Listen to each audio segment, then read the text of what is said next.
Na terceira noite de quaresma, eu ouvi minha avó rezando no fim do corredor. E ela estava de joelhos, de frente para a parede, com as mãos juntas, a cabeça baixa e a voz alta demais para ser humana. No começo eu achei que era só oração. Depois percebi que eu não reconhecia uma única palavra. Não era latim, não era reza de igreja, não era nada que eu já tivesse ouvido em toda a minha vida. E o pior, não era a língua. Era que minha avó já estava morta havia muitos anos. Se você cresceu no interior, sabe que a quaresma não chega como uma simples época do ano. Ela entra na cidade, muda o jeito que as pessoas fecham a porta, muda o jeito que as ruas ficam vazias, muda o tom das conversas, muda o peso do fim da tarde. Nas cidades pequenas, a quaresma não parece só tradição religiosa, parece aviso. Não assobie depois do sino, não deixe a janela aberta para a rua. Não responda se chamar seu nome do lado de fora. E não olhe para o fundo do corredor quando a casa estiver escura. E, acima de tudo, não abra a porta para ninguém depois do Ângelus. Minha avó acreditava nessas coisas com uma seriedade que, quando eu era criança, me dava vergonha. E ela cobria espelhos com pano assim que a quaresma começava. Acendia vela em cômodos vazios, fechava janelas cedo demais. E andava pela casa com um terço apertado entre os dedos, como se estivesse segurando alguma coisa no lugar. Na época eu achava que era exagero da velha criada em cidade pequena. Hoje eu sei que não era fé, era medo. A casa dela ficava numa cidade do interior de Minas, daquelas que parecem sempre presas numa década errada. Rua de pedra, muros baixos, casas antigas, igreja no alto do morro, mata fechada cercando tudo de longe. Quando eu era criança, eu passei alguns períodos. Lembro do cheiro de café forte logo cedo, do fogão a lenha, da serra vermelha do quintal, do som do terço batendo no vestido da minha avó quando ela atravessava a casa. Eu lembro também do corredor. Minha casa tinha um corredor comprido, estreito, de madeira escura, ligando os quartos à sala. Mesmo de dia, ele parecia guardar sombra demais. E à noite piorava. Parecia mais longo do que era, mais quieto, mais fundo. Minha avó não deixava ninguém ficar ali depois que os sinos da igreja tocavam. Se eu precisava ir ao banheiro, ela me acompanhava. Se eu acordava de madrugada, dizia para eu não abrir a porta do quarto de uma vez. Primeiro, eu tinha que escutar, depois rezar, depois contar até 10. Nunca explicou direito o porquê. Só dizia, durante a quaresma, a casa escuta mais do que devia.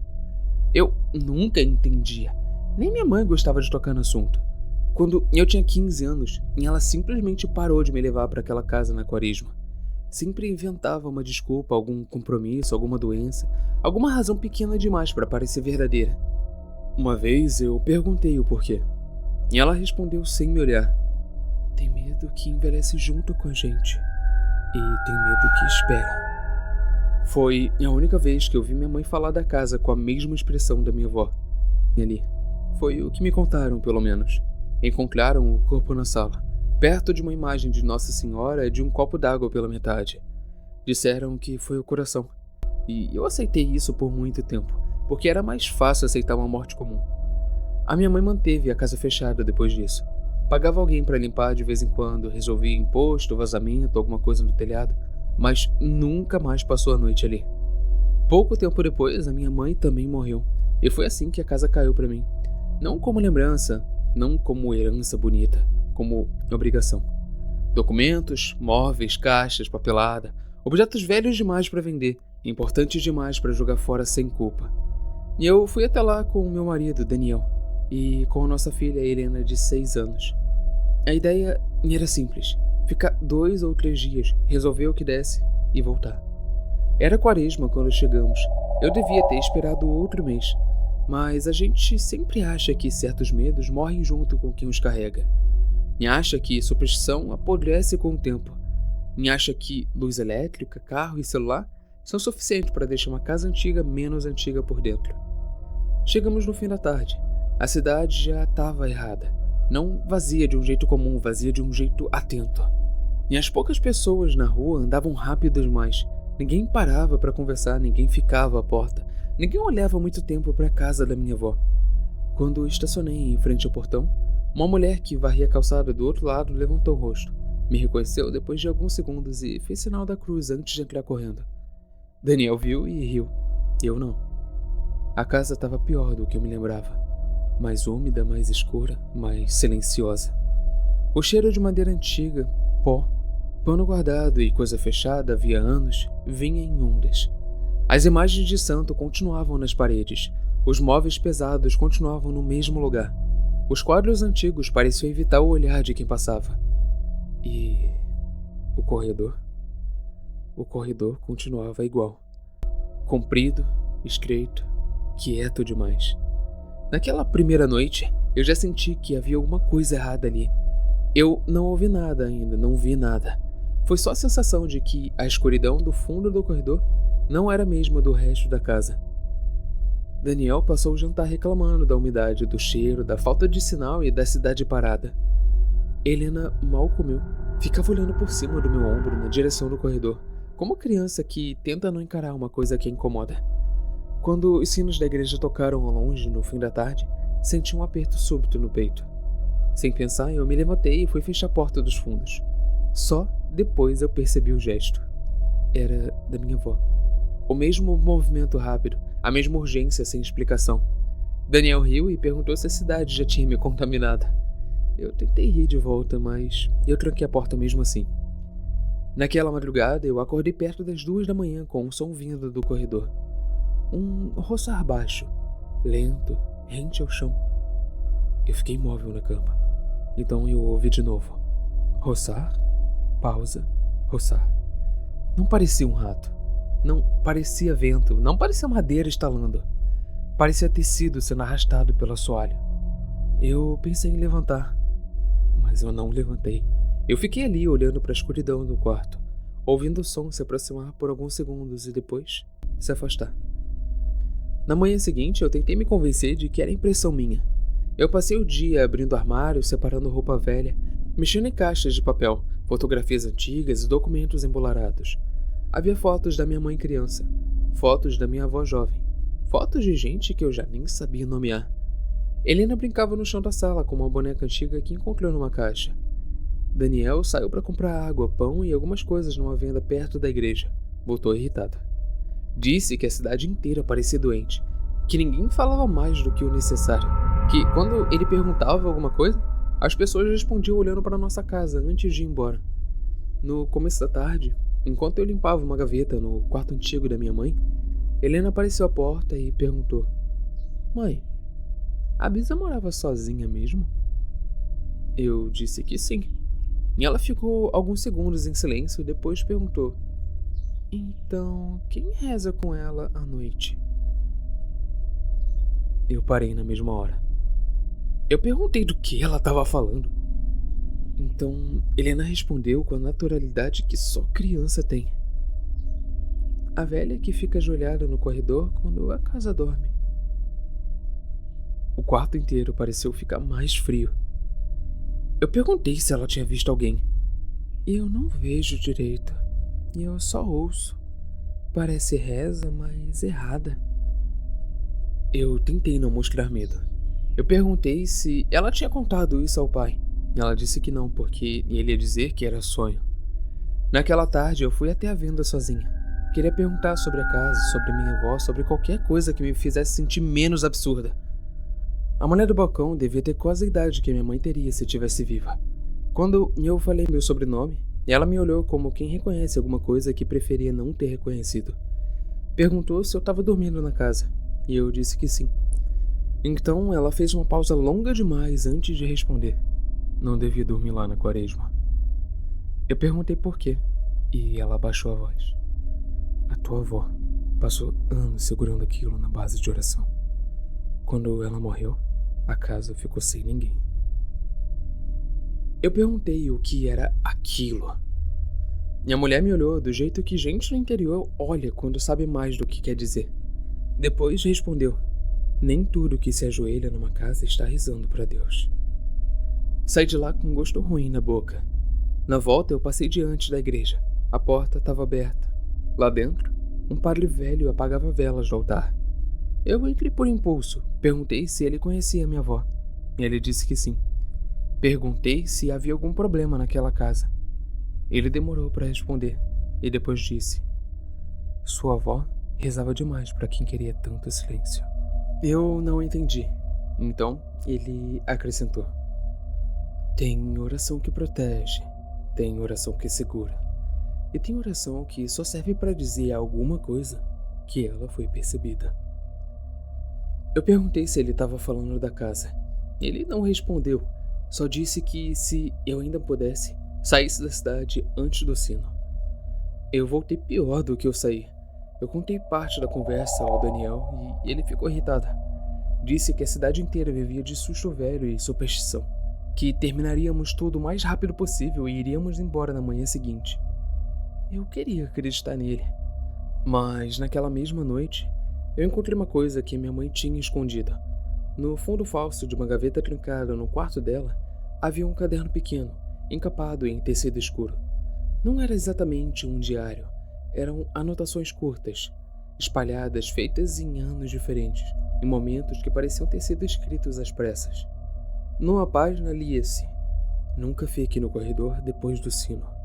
Noutra, ela ajoelha virada para a parede porque diz que, se olhar de frente, ele aprende o seu rosto. Em outra, quando minha mãe morreu, eu pensei que acabava com ela. Na quaresma seguinte, eu ouvi a voz de novo. E na última página legível, se ouvir a oração no corredor, não responda, não siga, não diga o nome dela em voz alta. Eu li aquilo sentada na cama, com as mãos frias. Na sala, Daniel andava de um lado para o outro, tentando pegar sinal no celular. Helena desenhava em silêncio no chão. A luz caiu logo depois do jantar. Minha casa ficou só com vela e sombra. Lá fora, a rua estava muda. Nem cachorro latia, nem carro passava, nem gente falava à distância. Foi então que vieram as batidas. 3 toques secos na porta dos fundos. Daniel se levantou na mesma hora. Eu mandei que ele não abrisse. Ele perguntou se eu tinha enlouquecido. Vieram outras 3 batidas, mais lentas, mais pesadas. Helena correu para perto de mim. Então, ouvimos uma voz do lado de fora, chamando o meu nome. Minha garganta travou, porque a voz era da minha mãe. Não parecida, não lembrando, era a voz dela. Exatamente como eu lembrava. Baixa, cansada, com aquele jeito de falar meu nome como se cada sílaba carregasse preocupação antiga. Daniel ficou branco. A voz chamou de novo, mais perto, como se a boca estivesse encostada na madeira da porta. Eu agarrei o braço dele e disse que não ia abrir. Foi então que o som mudou de lugar. O que estava do lado de fora parou. E no mesmo instante, ouvimos o roçar no corredor, dentro da casa. Roçar, pausa, roçar. Daniel pegou uma vela. Eu disse pra ele não ir, mas ele foi. E eu fui atrás, porque ficar para trás parecia pior do que ver. A chama da vela tremia tanto que as paredes pareciam respirar. As sombras dos santos se alongavam. Os quadros antigos ficavam tortos à luz instável. O corredor parecia mais comprido do que deveria. E então nós vimos, no fim do corredor, de joelhos, de frente para a parede, minha avó. Não um vulto, não uma sombra. A minha avó. O coque branco preso atrás da cabeça, o vestido escuro, os ombros curvados, as mãos juntas. E ela rezava alto, sem pausa, numa língua que não parecia ter sido feita para a boca humana. O som saía grosso, seco, áspero, como se cada sílaba arranhasse o ar antes de chegar ao ouvido. Por alguns segundos, nenhum de nós conseguiu fazer outra coisa além de olhar. A pior parte era que, vista de costas, ela parecia exatamente a mulher da minha infância. A mulher que cobria espelhos, fazia café, trancava as janelas e mandava eu não olhar para o fundo da casa. Mas havia alguma coisa errada na postura. Os joelhos estavam afastados demais, a coluna parecia curva demais, a cabeça baixa demais, como se alguma coisa estivesse vestindo o corpo da minha avó sem entender direito como um ser humano fica de joelhos. Daniel ergueu a vela um pouco mais. A oração parou. Não foi diminuindo, ela parou. A casa inteira pareceu prender o ar. Então, ela virou a cabeça. Não o corpo, só a cabeça. Bem devagar, até olhar para nós por cima do ombro. O rosto era da minha avó, mas os olhos estavam fundos demais, a boca aberta demais, a pele pálida demais. E a expressão não era de raiva, era de reconhecimento. Como se ela já soubesse que cedo ou tarde eu pisaria naquela casa outra vez. Então ela sorriu. Pequeno, calmo, quase doce. Foi pior do que se eu tivesse gritado. Nesse instante, Helena gritou na sala. Corremos de volta. Ela estava em pé sobre o sofá, chorando, apontando para a janela. Lá fora, no quintal molhado, havia formas paradas na chuva. Várias. Imóveis baixas, escuras, com a cabeça inclinada como se escutassem. Eu não contei quantos eram. Eu só percebi uma coisa. Todas estavam voltadas para casa, como se a oração chamasse. Eu fechei a cortina num tranco. Daniel pegou Helena no colo e disse que iríamos embora naquela mesma hora. Eu concordei, é claro. Mas, antes da gente alcançar a porta da frente, a oração parou. Só que agora não vinha do corredor. Vinha da casa inteira. Do teto, das paredes, do assoalho. Como se o lugar inteiro tivesse decorado aquele som ao longo dos anos. E agora, resolvesse devolvê-lo de uma vez. As velas tremiam sem vento. As imagens de santo pareciam mais escuras. O ar ficou velho, grosso, difícil de puxar. Eu peguei as chaves do carro com a mão tremendo tanto que quase deixei cair. Daniel abriu a porta da frente. A chuva vinha fina e fria. Corremos. Quando passamos pelo corredor, olhei sem querer para o fundo. Minha avó já não estava lá. O corredor estava vazio, mas havia marcas no chão. 2 linhas úmidas, paralelas, indo da parede do fundo até quase o meio da casa, como se alguma coisa tivesse arrastada de joelhos. Entramos no carro. Daniel girou a chave. Nada. Tentou de novo e nada. Lá dentro, a oração ficou mais alta. Não vinha mais só do corredor. Parecia sair da casa inteira, do teto, das paredes, do chão, como se tudo ali tivesse aprendido a repetir aquela voz. Helena gritava no banco de trás. Eu rezava qualquer coisa que eu ainda lembrava da infância. Daniel tentava de novo, e de novo, e de novo. Na terceira tentativa, o motor pegou. Ele arrancou com tanta força que o carro quase morreu na lama antes de ganhar a entrada. Eu olhei para trás uma última vez. Eu vi a varanda, vi a porta aberta e vi uma silhueta de joelhos no fundo do corredor, perfeitamente parada, como se já estivesse nos esperando desde antes da nossa chegada. Depois disso, fugimos de lá. Não voltamos para pegar nada, não vendemos a casa, não encerramos papel nenhum. Nós só fomos embora. E eu nunca mais me ajoelhei para orar. Nunca mais. Porque depois daquela noite, eu nunca mais consegui olhar para alguém de joelhos, de cabeça baixa, sussurrando uma oração, sem lembrar do corredor da minha avó, sem lembrar daquela voz, sem pensar que existe alguma coisa nesse mundo que também sabe se ajoelhar. E que nem tudo que reza está falando com Deus.